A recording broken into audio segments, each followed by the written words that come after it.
مدینہ شریف کے ایک چھوٹے سے گاؤں میں غریب مگر شریف آدمی رہتا تھا۔ وہ ہر روز مسجد میں نماز پڑھتا اور محنت مزدوری کرتا تھا۔ تھوڑا بہت کماتا تھا مگر حلال طریقے سے زندگی گزارتا تھا۔ اس کے گھر کے قریب ایک کھجور کا درخت تھا جو اس کے پڑوسی کا تھا۔ جب بھی وہ آدمی مسجد میں جاتا تو کبھی کبھار کھجوریں گر کر اس کے گھر کے صحن میں آ جاتی تھیں۔ وہ ان کھجوروں کو اپنے بچوں کو کھلا دیتا تھا۔ ایک دن پڑوسی نے غصے سے کہا، یہ میری کھجوریں ہیں، اگر تم نے دوبارہ اٹھائی تو میں تمہیں سزا دوں گا۔ غریب آدمی خاموش رہا اور اسی رات اس نے اللہ سے دعا کی، اللہ مجھے ایسا دل عطا فرما جو غصہ نہ کرے بلکہ مہربانی سے جواب دے۔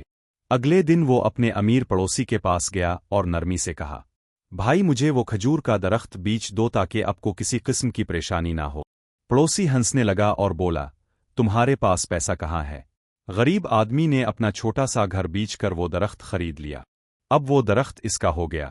اس نے گاؤں والوں کو بتایا، اگر کسی کو بھوک لگے تو اس درخت سے کھجور کاٹ لینا، یہ سب کے لیے ہے۔ اللہ کے نزدیک وہ انسان سب سے پیارا ہے جو اپنے غصے پر قابو رکھتا ہے، درگزر کرتا ہے اور لوگوں کا بھلا چاہتا ہے۔ اللہ صبر کرنے والوں کے ساتھ ہے۔ اگر آپ کو یہ ویڈیو پسند آئی ہے تو ویڈیو کو لائک کرے اور چینل کو سبسکرائب کرنا نہ بھولی۔